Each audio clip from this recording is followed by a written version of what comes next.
Hello and welcome to the Grand Traveling Podcast. We are looking at the BKT EuroCup.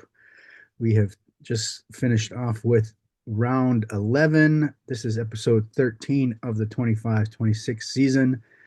And with you is David Hine with Taking the Charge Hine News. And as always, Marco Muno, communication specialist and collaborator with Sky Sport and Leia Journal de Tipo. Marco, how you doing? Well, it's fine. It's fine. It's been a fun round, so we have a lot of interesting things through this round, and we will talk about it. Yeah. First off, we are coming to you a day later than we usually would. Real life got between us yesterday, and so thank you for Marco. Thank you to Marco for postponing it a day and being able to do it today. Yeah, we had a couple of big matchups that I'd say kind of lived up to them. 7-3 and 8-2 matchups, and those two lived up to them. And uh, we're not going to talk about one of them. That's the Borg Turk Telekom. Borg won 80-76 in Ankara and remain atop of Group B. And the other one, Jerusalem, are still atop now with a little bit of space. I mean, Borg have hang on a second, where are we at?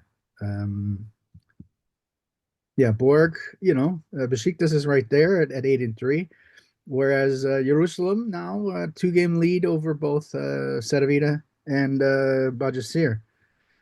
And Hamburg, yep, they still are looking for their first win, but at least not the first win of the season. They got that over the weekend in the German league. They knocked off Alba Berlin by 19 points. So they won their first game after 19 losses, and 25 in a row going back to last year. But still looking for victory number one in the Euro Cup, and are now sitting at the bottom of Group A with an 0-11 record. Well, let's move to the games we want to talk about. And you wanted to talk about Slask's home loss. They had been a power at home at 4-1, but they couldn't take down Manresa, Spanish team, now at 6-5 after a 96-90 victory in Poland. What made it? What made you want to talk about this game? Well, we said last podcast that is one of the matchups that we were looking with more attention because in the race to the playoffs, we had two of the teams that are a bit surprising and doing well in the last games, and so that would be a really important game for their race to the playoff into their group. And then we got Maresa that continues to be on a hot strike, and then it's their third victory in a row. They got also contribution for people that you don't really expect to do that. I mean, they got Ellie Brooks and they got Ubal that were really crucial into this game. And even if they were losing at the beginning of the game, they were down. And into the first half, you think that Slask was really getting the victory, and instead Manresa confirms that it's really a tough team. They got the second half of the game in which they really shift the pace, the result, and starting to score because they were down 54 to 43 at the half. So you think Slask is at home and is still going. Instead, Mareza continues to find some resources and to be on a hot strike. So as the Spanish teams are always, going at distance in the cup, and you can never count them out. Now it seems it's really the one of the toughest team to face off. Yeah, and I mentioned last week that that they didn't have Alfonso Plummer anymore, and Eli Brooks was an addition over the over before the week, and he was actually a a pretty big departure here in Germany. Last season, he was with Oldenburg and was really one of the top players in the league. And then uh, the promoted side, Gladiators Trier had a pretty big addition in bringing him in. And but part of the his contract had an option that if an offer came in, that he would be able to go. And so he jumped at a chance to jump from really one of the surprises in Germany. Trier has been, and jumped at the chance to go to the Euro Cup in Spain. He played in Italy 2 years before at Trieste, and then Oldenburg last season, and now at Trier. So, big game, 19 points. Uh, you know, 6 of 13 shots, 6 assists. So clearly somebody who is going to be a big part of that offense. And I talked about him before, Agustin Ubal, the Uruguayan who's been in Spain forever, came up in the Barcelona system and is really playing great basketball over in with Manresa. 21 points, 3 of 3 3-pointers, averaging 10.5 points, 42% 3-point shooters, 3-point shots.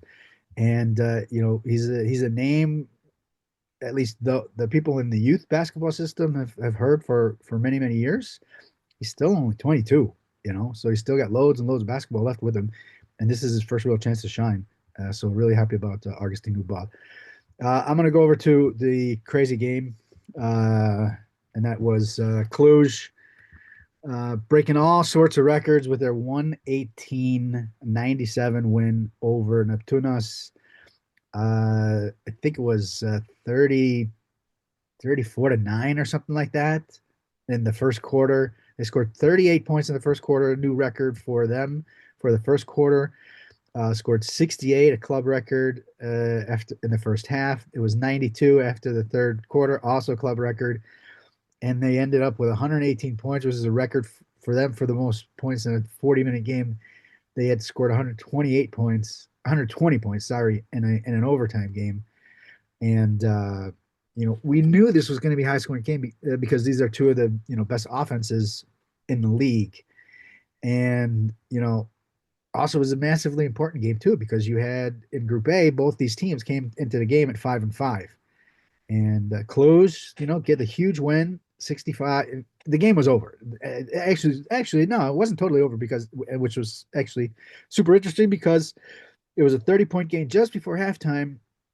And Neptunas, coach at halftime, obviously, yeah, we didn't show up, blah blah blah. And they, Neptunas, they're a tough team, man. You look at the guys that they've lost. Karnik's gone, and he played for,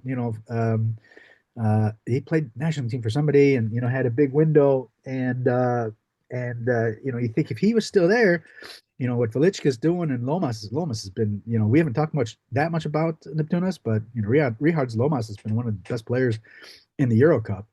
And they got that game down to 10 points from 30 points down. And it was a 10-point game with like 3 or 4 minutes left. And feverishly looking at what's the biggest lead that a club has ever lost. But Cluj just finished it off. Mitch Creek, 40 points. Only the 7th player in history to score 40 points in a Euro Cup game. Other guys, hang on. Other guys are where are we at? Randy Duck scored 49.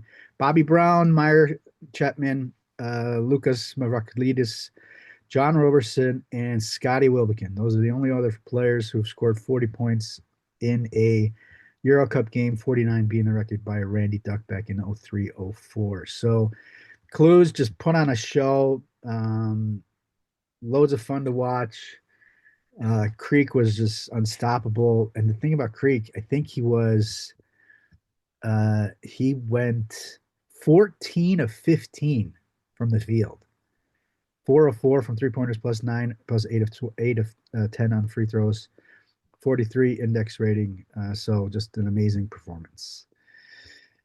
All right, let's move over to the guy you wanted to talk about, Jordan Parks, Umana Raya Venice, another victory. 4-1 at home, beat Bajasir 94-85. Bajasir 7-4. They've lost 4 games in the last 6.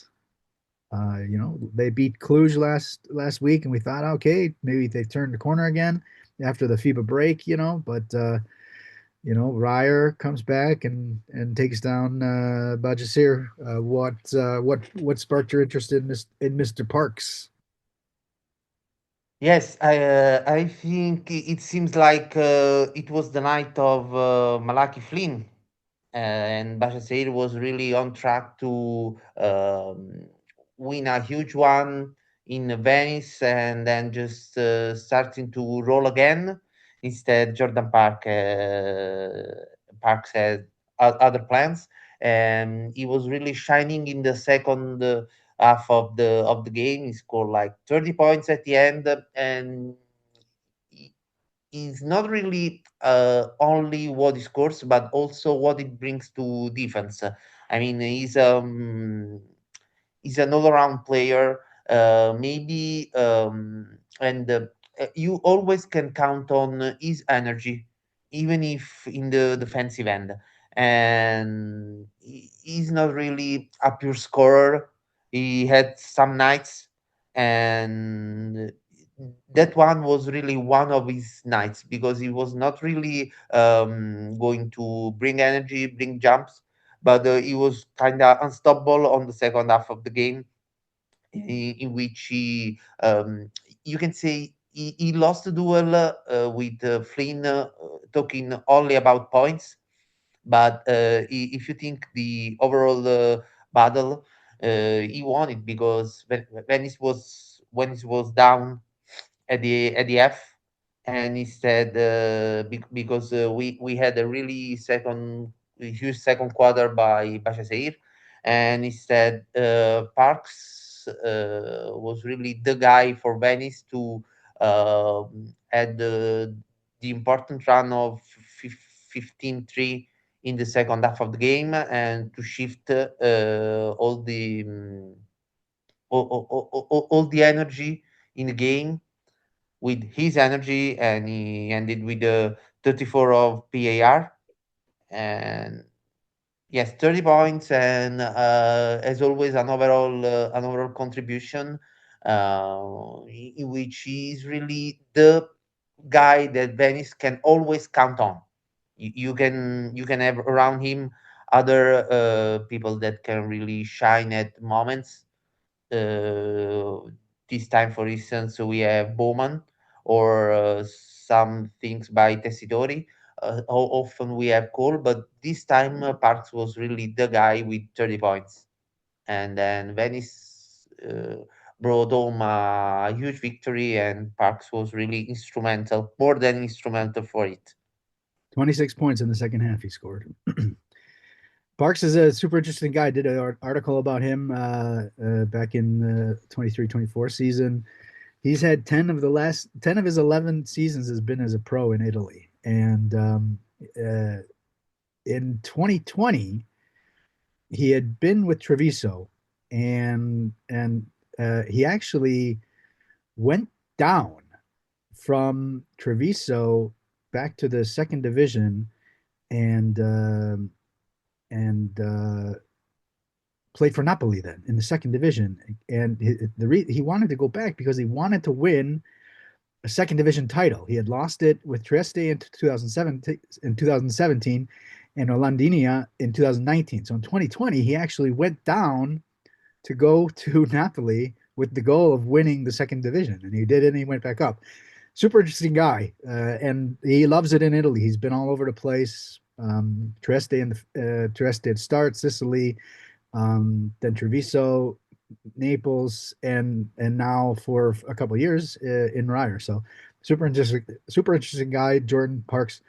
I'll try to remember to put a link in the show notes to the article that you can read about Vince Parks is living a love affair with Italy, is what we called it back in the day. All right, I want to move over to the Jerusalem game, the aforementioned Jerusalem uh, two-game lead now in Group A at 9-2 ahead of Cedevita and Bajasir, both at 7-4. And it was after a victory over Cedevita. And the guy I want to talk about. So the victory was 84-81 in Ljubljana. And the guy I want to talk about is Austin Wiley. We talk a lot about obviously we talk a lot about Jared Harper. We've talked about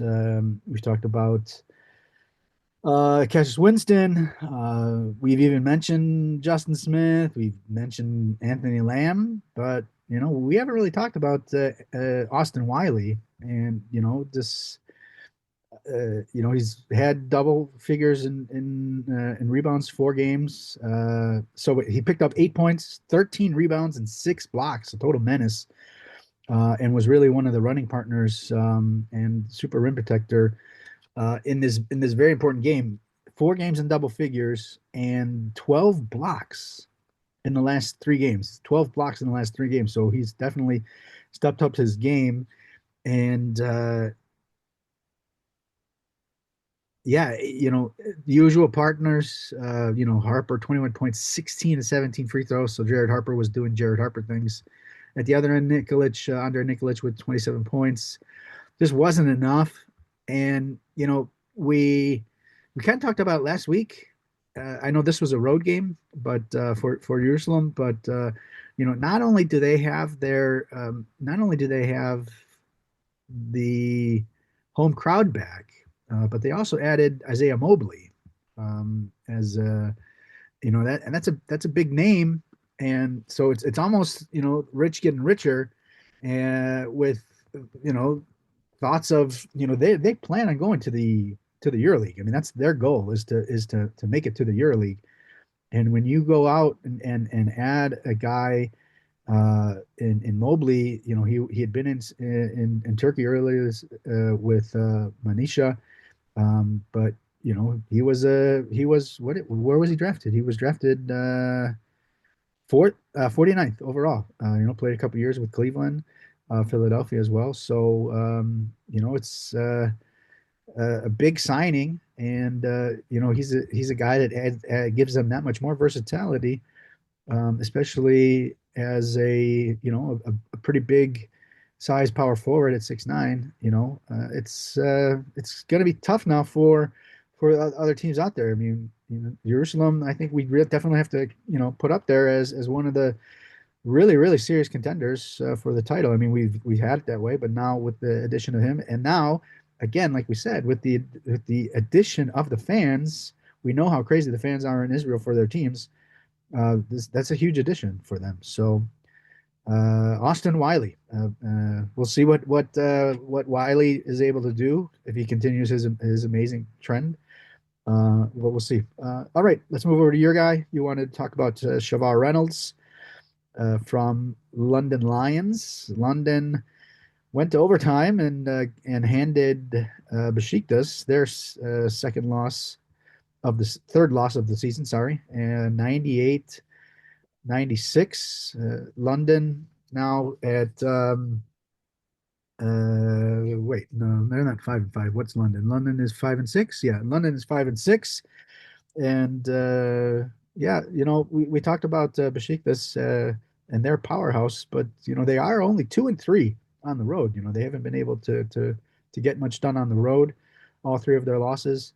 Shavar Reynolds, 20 points, 10 of 10 free throws, including the two to win the game. And if I'm not mistaken, 6 of 6 free throws in the overtime, right? You want to talk about Shavar?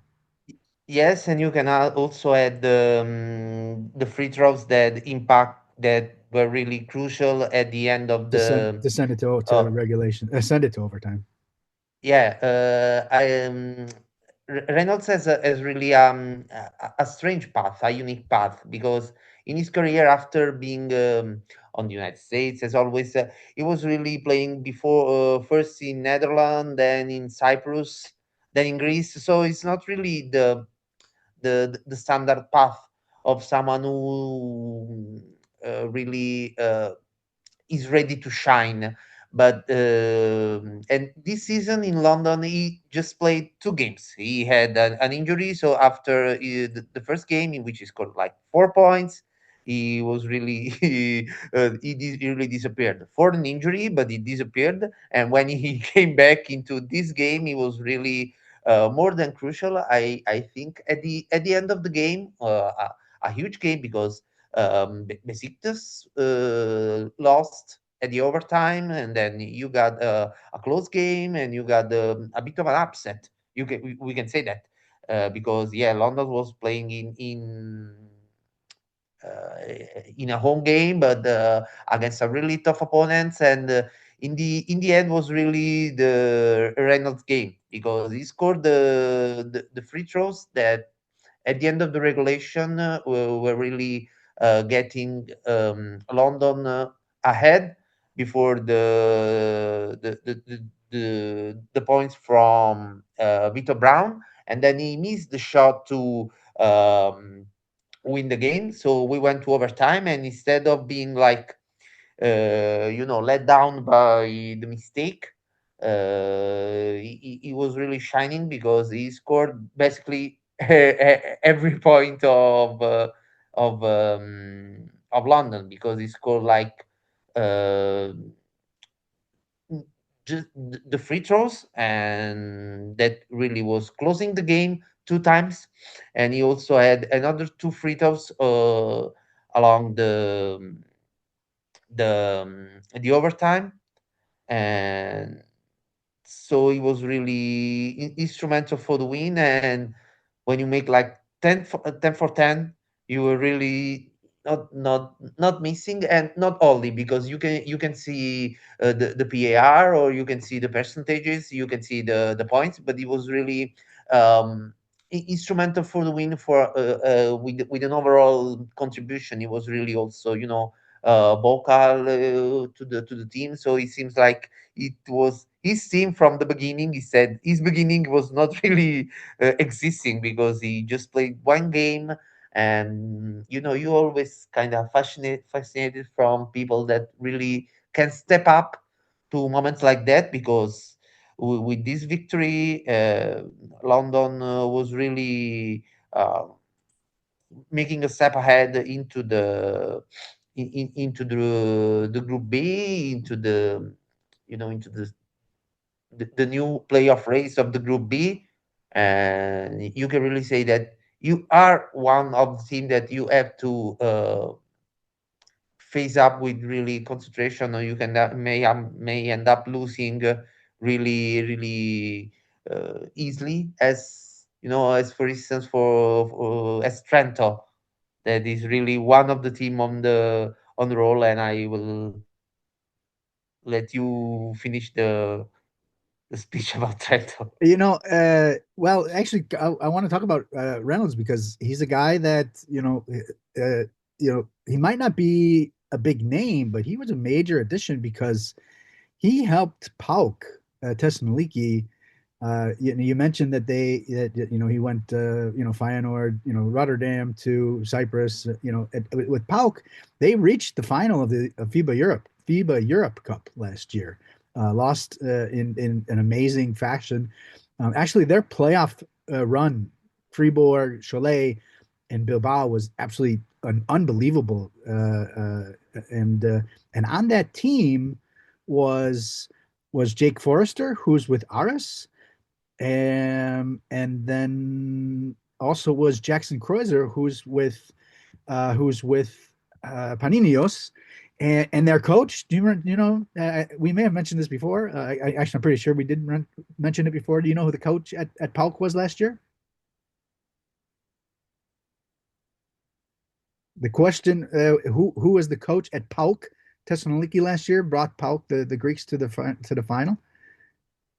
It's one of your landsmen. Yeah, Cancellieri. Yes, exactly, exactly.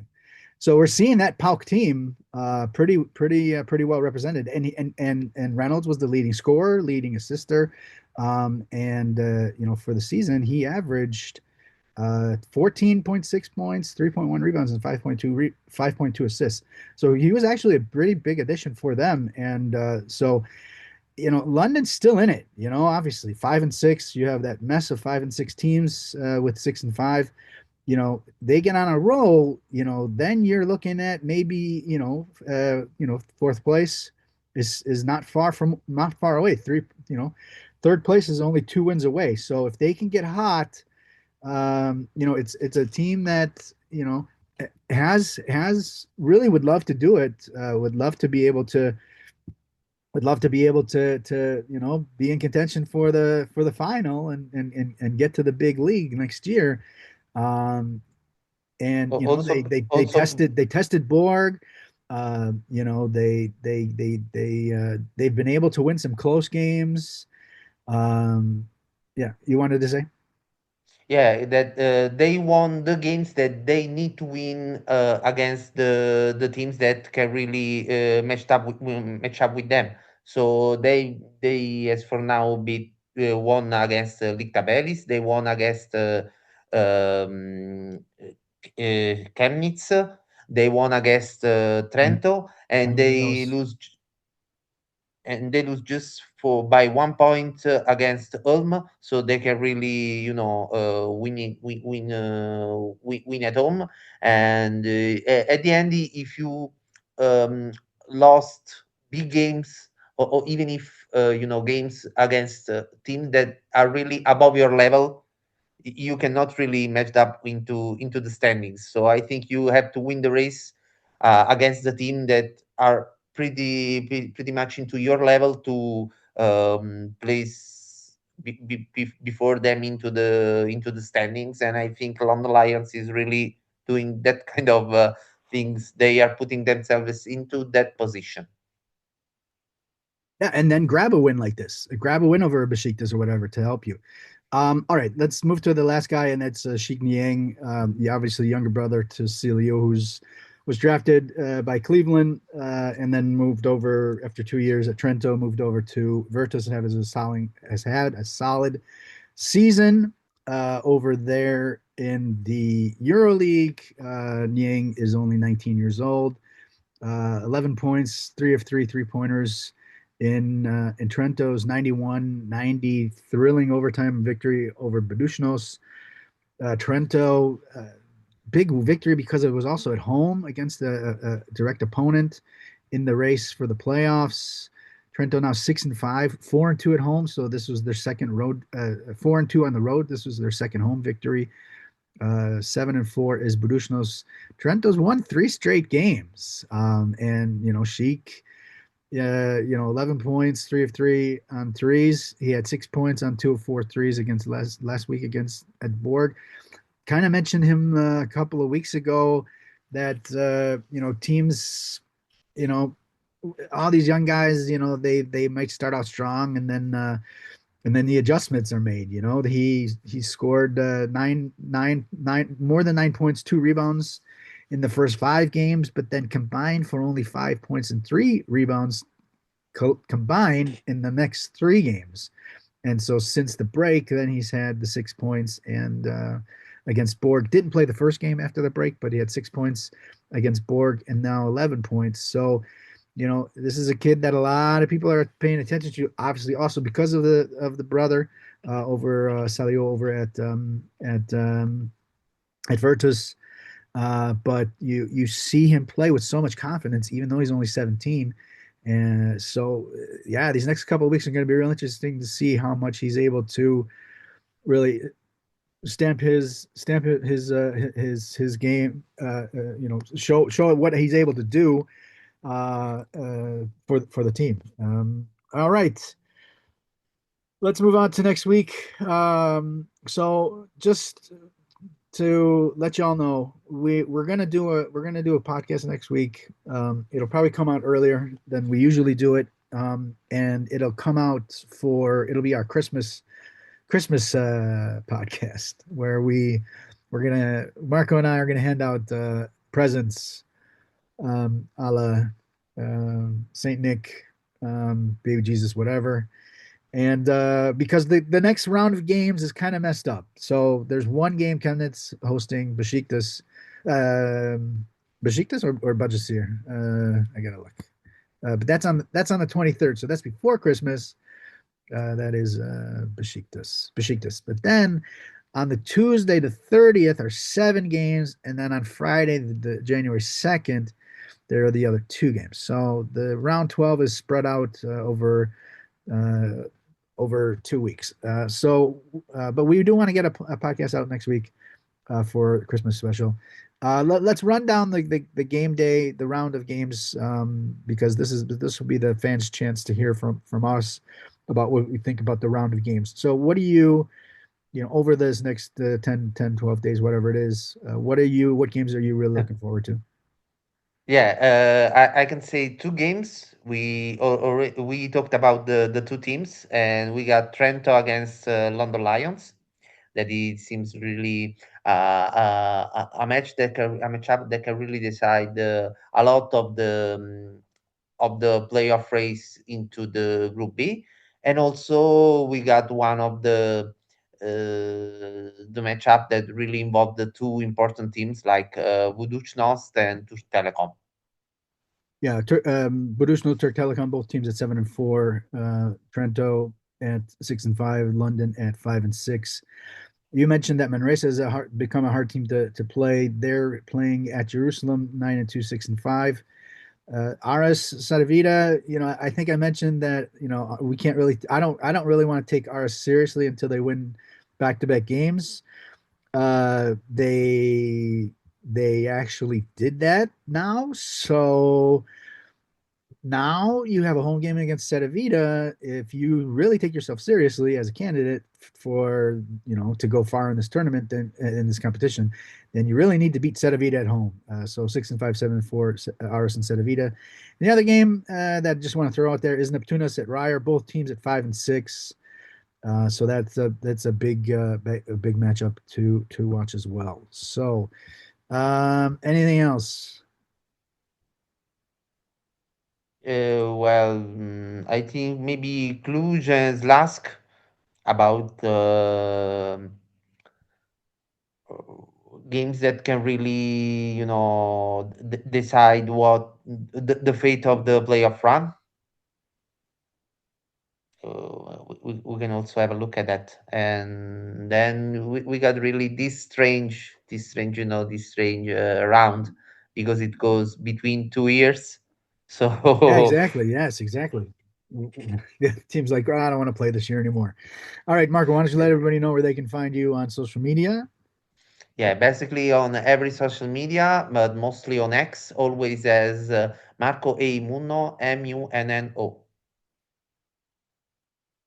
And I am at High News, Heinnews, High News on Twitter. And yeah, so everybody, we don't really need to say Merry Christmas because there will be a Christmas special before that for those who celebrate Christmas. But let's say it anyhow. Merry Christmas for those who might not listen to the Christmas special. Thanks a lot for listening to the Gone Traveling podcast. Again, this is the episode 13 of the 25-26 season. And we will talk to you for a review next year. But we'll hit you up with the Christmas special coming up in a few days. So take care.